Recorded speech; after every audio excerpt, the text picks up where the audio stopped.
John F. Kennedy terbunuh pada tanggal 22 November tahun 1963 di tengah-tengah masa jabatannya sebagai presiden. Dia adalah Presiden Amerika Serikat ke-35 yang membantu Soekarno mendapatkan Papua untuk Indonesia. John F. Kennedy juga tercatat memiliki hubungan diplomatik yang sangat harmonis dengan Presiden Soekarno. Akibat tekanan John F. Kennedy lah, Belanda akhirnya mau menyerahkan Papua yang mereka klaim sebagai wilayah dari Kerajaan Belanda kepada PBB. 7 bulan kemudian, PBB menyerahkan Papua kepada Indonesia. Bahkan, dalam buku Kennedy and Soekarno dari Historia Kompas, disebutkan bahwa Soekarno dan John F. Kennedy bersahabat dengan baik. Kematian John F. Kennedy juga sempat membuat Soekarno terpukul. John F. Kennedy terbunuh di Dealey Plaza di Dallas, Texas, ketika ia sedang melintas dengan iring-iringan di daerah tersebut bersama rombongan pejabat di Dallas. John F. Kennedy yang saat itu duduk di samping istrinya yang sangat cantik, Jacqueline Kennedy, ditembak sebanyak 3 kali di area bahu, leher, dan kepala. Tembakan di area kepala adalah yang paling naas.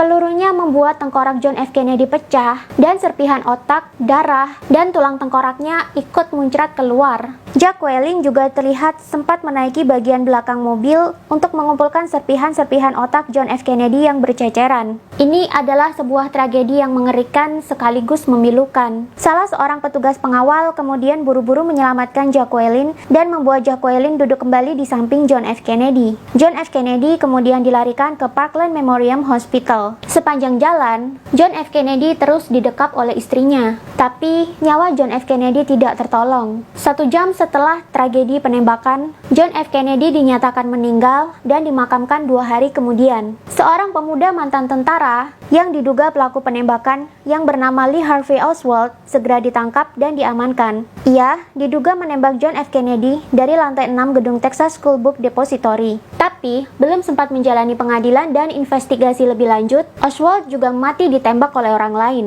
Sampai sekarang, kasus kematian John F. Kennedy masih menjadi misteri. Setelah kematian John F. Kennedy, memang dibentuk sebuah tim investigasi yang bertugas menyelidiki penyebab dan dalang dibalik tragedi penembakan. Tim investigasi ini disebut dengan Komisi Warren. Komisi Warren melaporkan bahwa Lee Harvey Oswald adalah pelaku tunggal dalam tragedi tersebut. Tapi, banyak rakyat Amerika Serikat yang tidak percaya. Rakyat menduga ada sesuatu yang memang sengaja ditutupi oleh CIA dan FBI tentang tragedi tersebut. Logika gampangnya sih, kalau memang Lee Harvey Oswald itu adalah pelaku tunggal, kenapa dia juga dibunuh oleh orang lain sebelum mendapatkan pengadilan? Apakah ada pihak-pihak yang takut jika Lee Harvey Oswald mengatakan sesuatu di pengadilan nantinya? Yang lebih misterius lagi, adik dari John F. Kennedy, Robert Kennedy, juga dibunuh secara misterius sebelum ia sempat dilantik menjadi presiden 5 tahun kemudian. John F. Kennedy dan Robert Kennedy ini sering berkolaborasi bersama mengusut kasus-kasus mafia besar di Amerika Serikat. Di Amerika Serikat, banyak sekali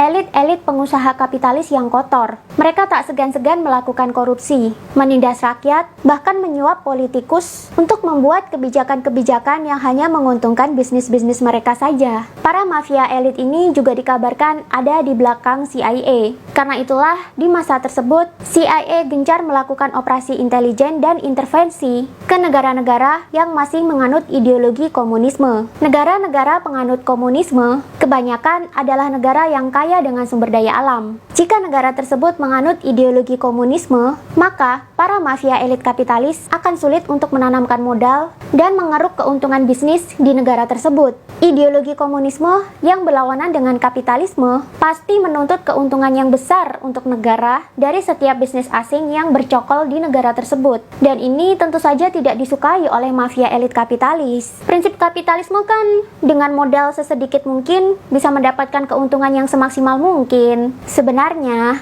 Robert Kennedy termasuk orang yang sangat tidak setuju dengan laporan investigasi dari Komisi Warren. Ketika ia menjadi presiden 5 tahun kemudian, ia memiliki misi. Salah satunya adalah untuk mengusut tuntas kasus kematian kakaknya. Sayangnya, belum sempat ia dilantik menjadi presiden, ia sudah ditembak mati duluan. Ini menambah panjang daftar pemimpin-pemimpin lurus yang mati secara misterius karena suka melawan elit kapitalis. Walaupun Robert Kennedy sudah meninggal, tapi semangat investigasinya menurun kepada anaknya, Robert Kennedy Jr. Dia masih hidup. Dia sekarang aktif sekali melawan COVID-19 karena menurut hasil investigasi dia, COVID-19 ini juga tak lebih dari bikinan mafia-mafia elit global yang bersembunyi di balik bisnis vaksinasi. Hasil investigasinya sering dia unggah di akun Instagramnya. Lalu, apa saja sih dosa John F. Kennedy kepada elit global atau elit kapitalis sehingga dia harus meninggal secara tragis? Berikut ini adalah 3 dosa paling besar dari John F. Kennedy yang telah ia lakukan sehingga dosa-dosa ini sering disangka oleh rakyat AS menjadi alasan JFK untuk dibunuh.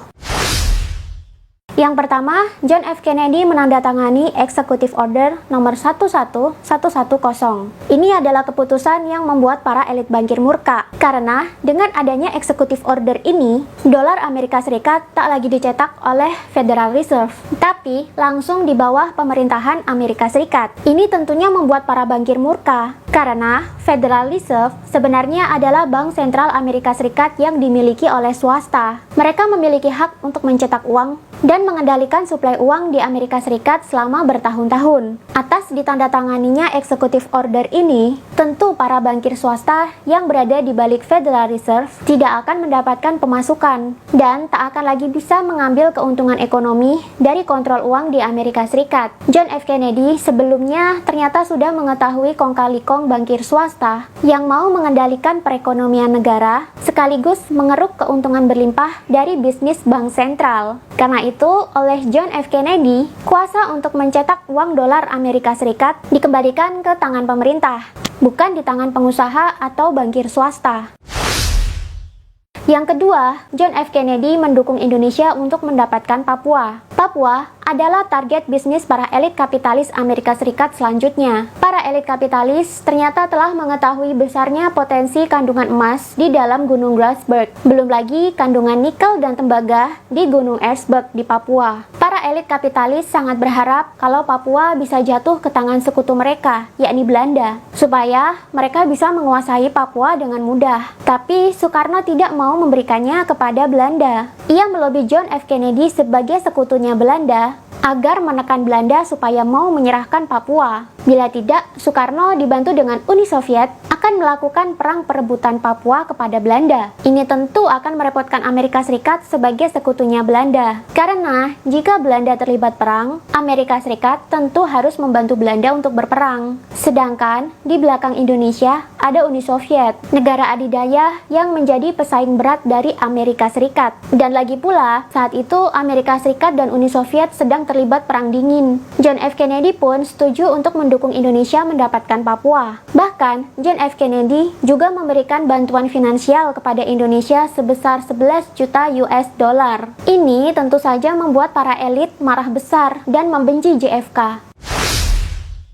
Yang ketiga, John F. Kennedy tidak agresif dalam memberantas komunisme. Sebagai musuh dari negara-negara komunis, para elit tentu berada di belakang CIA. CIA inilah yang gencar melakukan operasi-operasi intelijen untuk mengobrak-abrik negara yang masih menganut haluan komunisme. Tujuannya adalah agar komunisme di seluruh dunia bisa runtuh, sehingga kapitalisme bisa masuk dengan bebas. Sebelum John F. Kennedy menjabat sebagai presiden, CIA menganut politik rollback, alias menggunakan kekerasan dan peperangan untuk menghancurkan negara-negara komunis. Mereka melancarkan operasi-operasi intelijen, mulai dari kudeta hingga peperangan, sehingga selain bisa menggulingkan ideologi komunisme, sekaligus juga bisa membunuhi pemimpin-pemimpin negara yang nasionalis. Operasi-operasi intelijen CIA menggunakan metode kekerasan dan peperangan dalam pemberantasan komunisme ini sudah pernah dilakukan di beberapa negara, di antaranya di Kuba dan juga di Vietnam. Ketika John F. Kennedy menjabat sebagai presiden, ia tidak mau meneruskan politik rollback. John F. Kennedy memiliki cara lain yang lebih halus untuk memberantas komunisme, yakni the policy of containment. JFK berusaha untuk membendung komunisme dengan cara mengajak para pemimpin-pemimpin negara yang masih komunis atau pro-komunis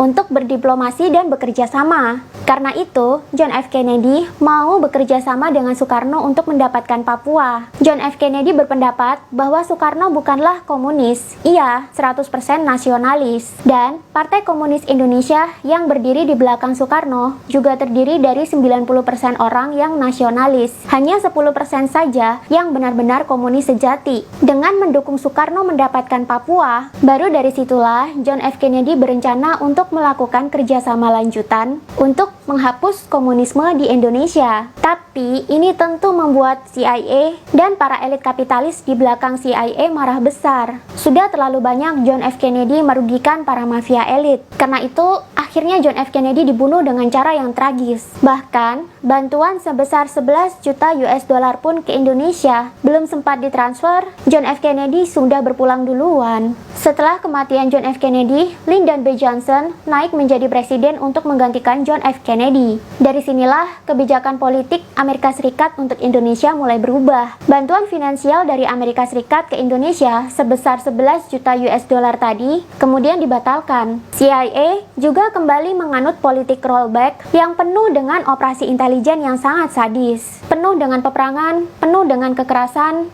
untuk menghapuskan komunisme di seluruh dunia secara agresif. Negara yang masih dianggap menganut ideologi komunisme diobrak-abrik. Indonesia adalah target selanjutnya lewat kudeta G30 SPKI. Dengan alasan inilah, seluruh anggota dan simpatisan PKI dibunuh dengan cara yang kejam tanpa melalui proses peradilan terlebih dahulu. Atas tragedi ini, diperkirakan ada 500.000 hingga 1 juta orang anggota dan simpatisan PKI tewas dibunuh dengan sadis. Setelah kudeta G30 SPKI terjadi, Soeharto naik menjadi presiden. Dan di bawah kepemimpinan Soeharto lah, sumber daya alam Indonesia dibagi-bagikan kepada perusahaan-perusahaan kapitalis asing dari Amerika Serikat. 2 tahun setelah tragedi ini terjadi, diselenggarakan sebuah pertemuan antara para ekonom Orde Baru dengan para CEO korporasi perusahaan multinasional Amerika Serikat di Swiss. Korporasi multinasional diantaranya diwakili oleh perusahaan-perusahaan minyak dan bank. Di antaranya adalah General Motors, Imperial Chemical Industries, British Leyland, British American Tobacco, American Express, Siemens, Goodyear, The International Paper Corporation, US Steel, ICI, Lehman Brothers, Asian Development Bank, dan Chase Manhattan. Tim ekonomi Indonesia menawarkan tenaga buruh yang banyak dan upah yang murah, cadangan dan sumber daya alam yang melimpah, dan pasar yang sangat besar. Sejak saat itulah Indonesia terjebak dalam globalisasi.